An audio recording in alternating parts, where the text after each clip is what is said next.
It happened at a backyard barbecue. The kind of event where someone's always overcooking burgers, the cooler's never cold enough, and your aunt insists on telling the same story you've heard since you were 12. My sister Abby had just gotten engaged 3 months earlier. She and Ryan, the fiancé, were full-on Pinterest couple mode, matching aprons, Instagram engagement pics, bride-to-be mugs. I wasn't jealous. I was genuinely happy for her. Abby's the kind of person who cries during shampoo commercials. She deserves soft things, steady things. I always thought Ryan was that. Until that day. It was late afternoon. People were scattered around the yard, some playing cornhole, some grazing over the second round of potato salad. I was standing near the side gate, trying to cool down with a lemonade that had long since turned lukewarm, when Ryan walked over. He looked weird. Not drunk, but fidgety. Like someone who couldn't sit still. "Hey," he said, his voice low. "Can I talk to you for a second?" I figured it was about the engagement party. Or something he wanted to surprise Abby with. We'd never been close, but we were friendly enough. I followed him behind the garage, away from the crowd. And then he said it. "I messed up." I blinked. "What?" "I cheated. On Abby. It was just once. I swear. It didn't mean anything. But I need you to promise me you won't tell her." I stared at him. Thought it was a joke. Or some kind of elaborate test. But his face, his eyes, were the most sincere I've ever seen them. "You what?" I finally said. "It was a stupid night. We had a fight, I got drunk, and it just happened. It didn't mean anything." I stepped back. My heart was pounding. "And now you're telling me?" "Why me?" "Because I can't carry it alone. And she trusts you. You're her sister. If she hears it from you, it'll destroy her." The irony nearly made me laugh.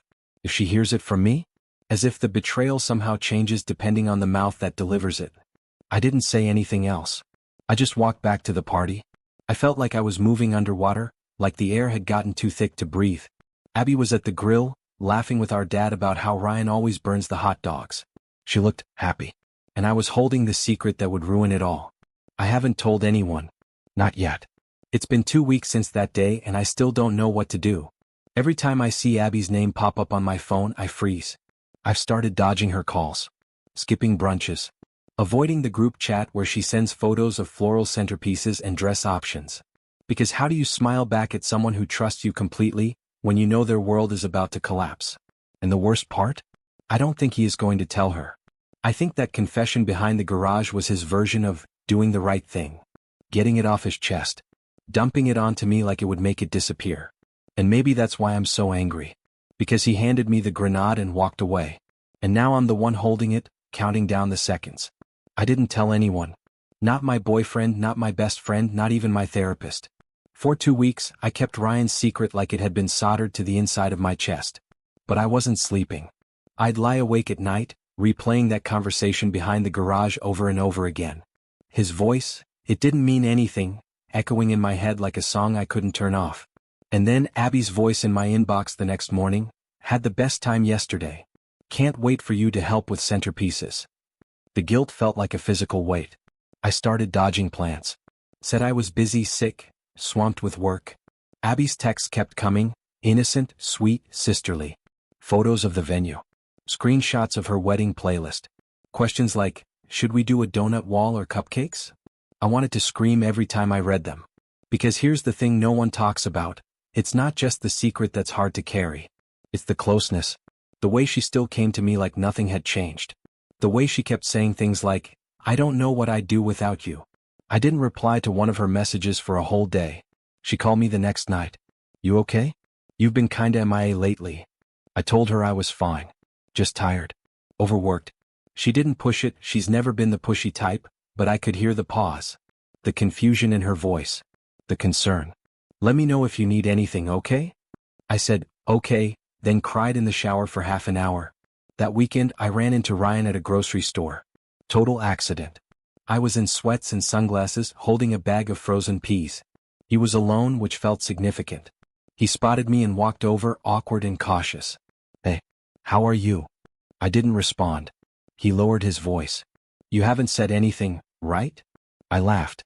Right there in the freezer aisle. Not a happy laugh. The kind that sounds like it's trying not to turn into a scream. He looked panicked.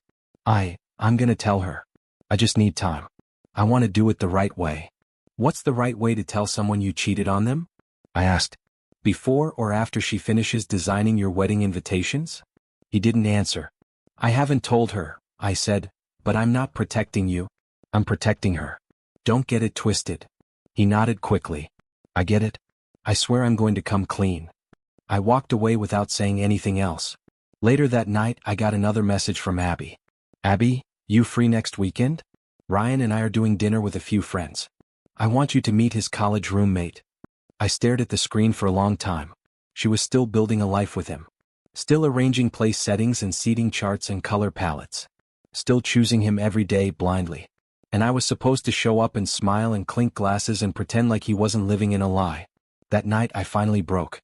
I called Danny my best friend. I told her everything. The barbecue. The confession. The weight I'd been dragging around like an anchor tied to my ribcage. She was silent for a beat. Then she said, "You have to tell her." "I can't," I said. "It'll wreck her. It already is wrecking her. She just doesn't know it yet." I didn't sleep again that night.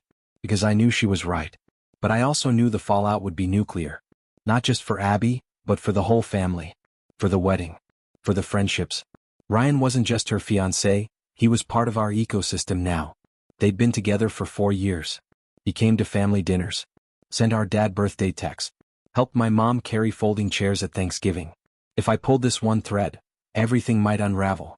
But if I didn't, I'd be the one who let her walk down the aisle blind. Abby didn't suspect a thing. Or at least she pretended not to. That's the thing about people who want something badly enough. They learn how to overlook what might ruin it. She was in full wedding tunnel vision now. Fittings, flower samples, Google Docs. She sent me a link to a playlist called Walking Down the Aisle Vibes Ring, and told me she wanted my opinion on the final dress choice. The group chat was blowing up. Her smile and selfies was practically radioactive. And me? I was unraveling. I couldn't eat. Couldn't focus. At work, I answered emails on autopilot. At night, I sat with my phone in my lap, staring at her contact photo, my thumb hovering over call. I knew too much, and I was doing nothing. That made me complicit, right? I stopped going to wedding things. I told her I was swamped. And then she called again, this time voice tight. "You're pulling away. Did I do something?" "No," I said quickly. "It's not you. I promise." "Is it the wedding?" she asked. "Do you not like him?" And there it was. I didn't say anything. I couldn't. She let the silence hang for too long. "I mean," she said quietly, "if you think something's off, I'd rather know now than later." My stomach turned. "Abby, you love him," I finally said. "I don't want to mess that up. But if there's something, shouldn't I know?" I changed the subject. I felt like a coward. But I couldn't do it. Not over the phone. Not with her voice cracking like that. She was asking me to hand her a grenade while still smiling in her dress fittings. And I couldn't decide if telling her would be an act of love or an act of destruction. 2 nights later, everything shifted. We were at our cousin's engagement dinner. Abby, me, Ryan, the whole extended crew. It was one of those overly formal family events where wine flows fast and people start getting honest a little too early. I was standing at the bar when Ryan walked over and whispered, "Can we talk?" I stepped away, jaw clenched. "What could you possibly need to say now?" "I'm going to tell her," he said. "After the dinner. I swear." "You've been saying that for 3 weeks." He looked panicked. "I mean it this time. I need you not to do it for me." I stared at him. "I'm not doing it for you. I'm doing it for her." Then I walked off. When I returned to the table, Abby was looking at me funny. Not angry, just puzzled. Studying me like she was trying to match 2 puzzle pieces that didn't fit. "You okay?" she asked. "Fine." "You and Ryan seemed tense." I froze. She noticed. Of course she did. She notices everything. Later that night, I caught her alone in the bathroom, fixing her lipstick. She glanced at me in the mirror and said, "You've been different around him. Not just tonight." I swallowed. "It's nothing." She turned to face me. "If he did something, I need you to tell me." And there it was. The door.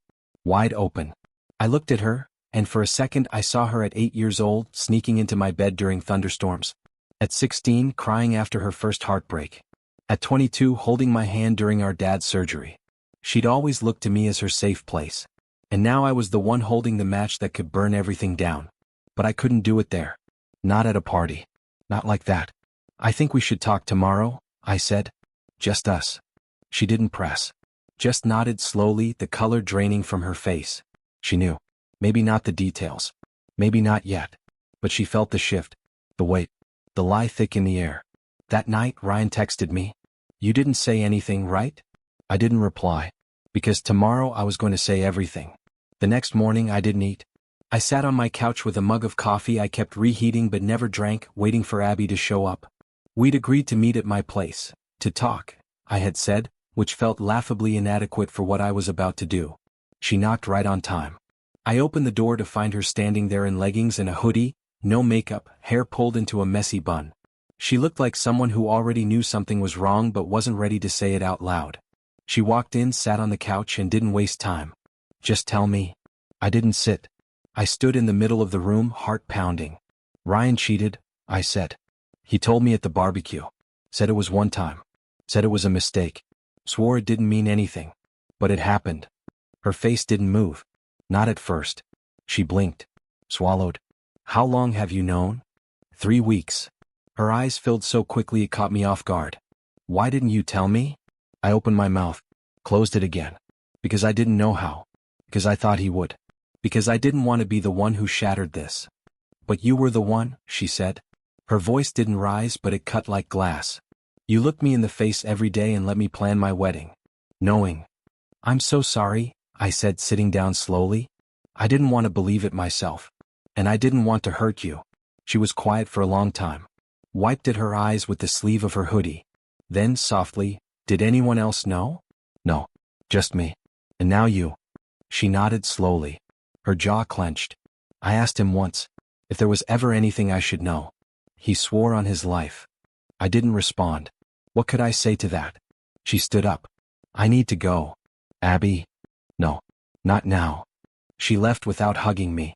No dramatic exit. Just a quiet click of the door behind her. That afternoon she texted. "Abby, I ended it." "Abby?" I asked him point blank. He tried to lie again. Then he admitted it. "Abby, I'm not mad you told me. I'm mad it took so long." "Abby, but I get it." I didn't reply right away. I wanted to say so many things, how sorry I was, how hard it was to carry, how much I hated being in that position, but none of it felt like enough. 2 days later she came by again. We sat on the couch with takeout and barely talked. Then she said, "Thank you for telling me, even if it hurt. I wish I had done it sooner." She shrugged. "There's never a good time to find out your future was a lie." We sat in silence for a bit. Then she said something I'll never forget. "I don't hate him for cheating. I hate that he made you carry it. That he turned you into the villain in my story without ever having the guts to tell me himself. That's when I knew we'd be okay. Not right away. Not perfectly. But eventually. Because even though the truth broke something, it also built something new. A deeper honesty. A rawer kind of love.